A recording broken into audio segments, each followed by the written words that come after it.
noise around us feels louder than ever. Everywhere a pull to take sides, to draw lines.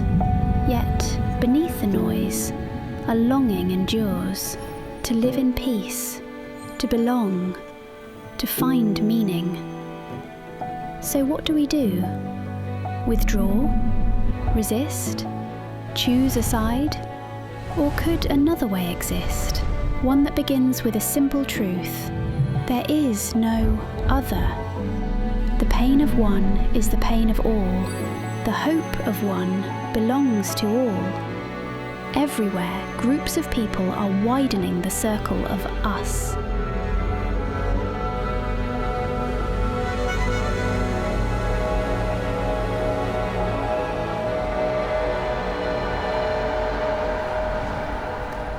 You can't know what to do unless you know what story you're a part of. And the insight we have from Baha'u'llah is that we are part of the story of the maturation of humanity. A new story is taking shape, quietly, patiently, together.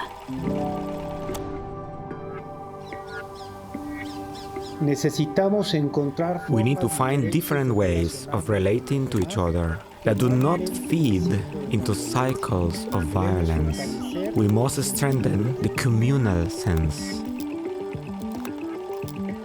People are learning to move through life not as isolated individuals, powerless before the problems around them. They are acting together. Amid so much material and emotional ruin, we have also witnessed something luminous. The crisis has enabled many to set aside habits of individualism and revealed our capacity for genuine mutual support. It's easy to assume disaster brings out self-interest, but we actually saw the opposite. Generosity was everywhere, and it gave us a lot of hope. What appears in times of trial is the same spirit of service taking root in daily life. The habit of learning to serve together. A young person who serves, reflects, and studies carries that same spirit into every space of life. What distinguishes youth from other stages of life is their courage, flexibility, and energy, along with their eagerness to create social change. Education is a means to learn how to be more noble, how to be gentle. It teaches us to be practitioners of peace, through knowledge, through empathy, through trust.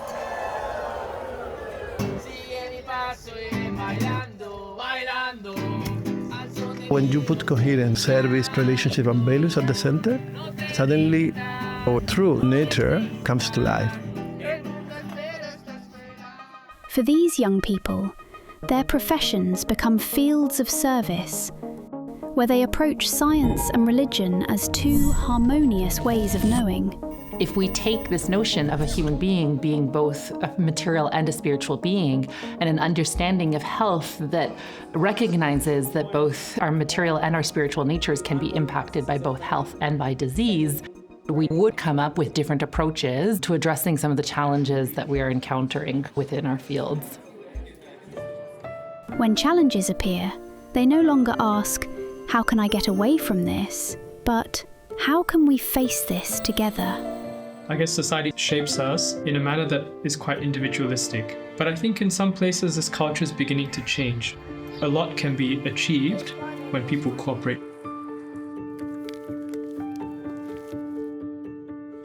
This marks a new consciousness, a sense of community that travels with each person. The more we turn outward and work with others, the better we grasp the meaning of our common humanity. Families, too, are being reimagined, not as solitary households, but as a supporting network, serving side by side. They make decisions together and support one another equally.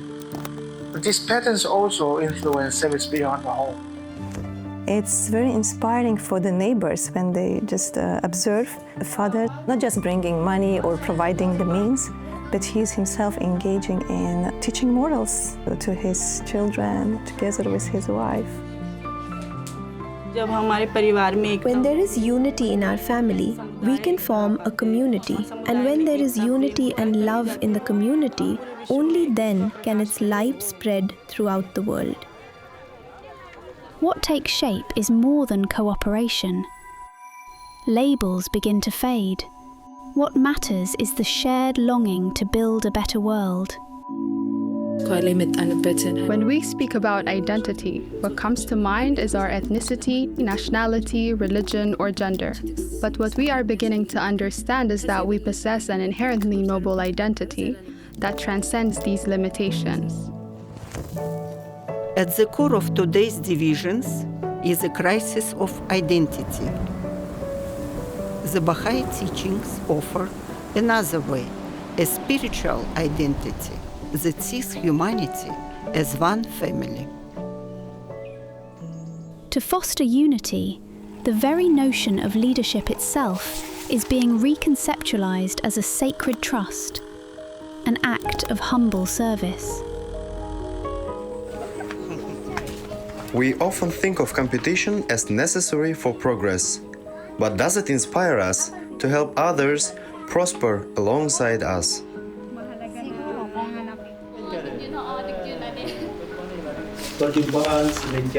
This forum is for us to profoundly consider and discuss the development of our villages, both spiritually and materially. Wherever people gather to learn, to decide, to build, they discover themselves as protagonists in a joint story of progress.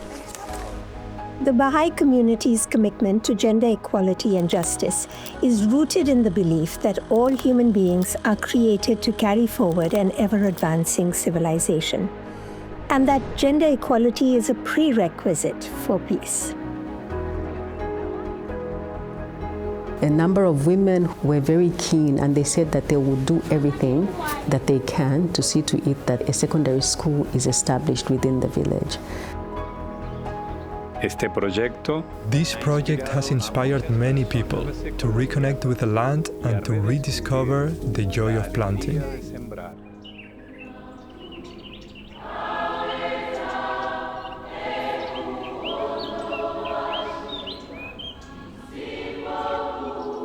Render our souls joyous and happy through thy glad tidings, O Lord.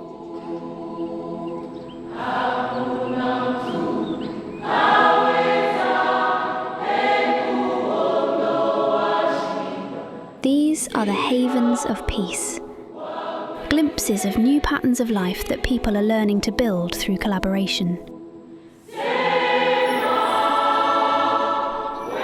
Ang Pambansang Baha'i House of Worship.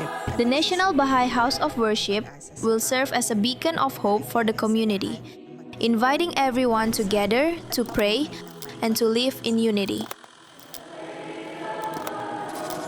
Arts festivals have reinforced people's belief in generosity of friends and strangers alike. Art has great power to create connections among people. The atmosphere at the House of Worship fills you with hope. Building these havens will take the efforts of many generations. This generational effort finds its most poignant expression in the land of the Baha'i faith's birth. The process has been happening for 150 years. It's only with the emergence of the full picture that we can look back and say they were building these communities, they were creating the environment in which women could be more effective, in which children's education was at the centre of the community, central concern of the community, in which these ideas of collaboration and consultative decision-making were central.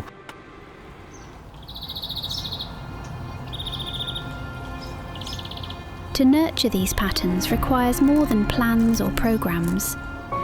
It begins in the heart. Every time I come here, it's just like to be able to remember how it feels to feel peace and joy and love.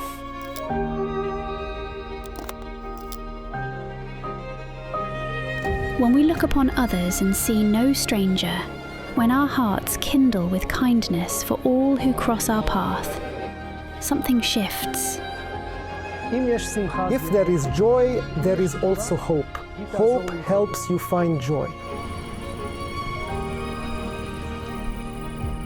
This is the beauty of this place, the diversity of people coming together to bring people together for peace.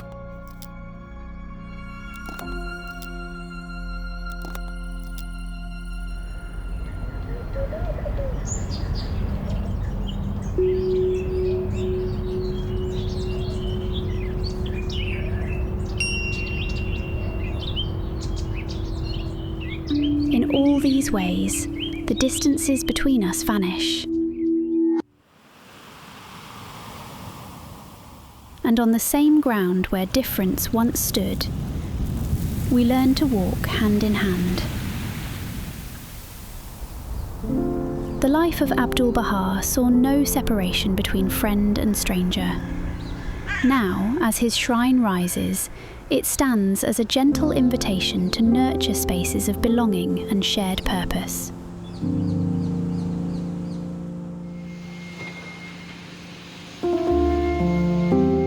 We have Jews, we have Arab Muslim, we have Arab Christian, we have Druze, and all have come under the same roof and working harmoniously and creating an environment that not only empowering themselves in the relationship, and it has created a unified vision, which is the shrine itself.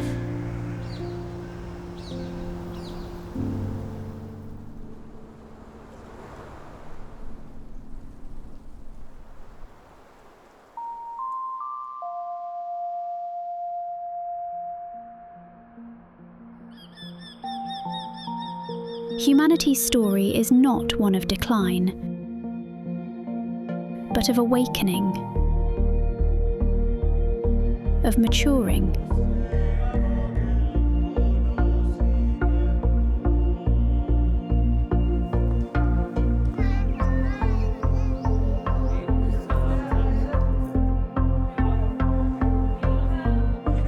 Through every act of service, every gesture of understanding, the oneness of humankind comes more clearly into view. Quietly, patiently, together.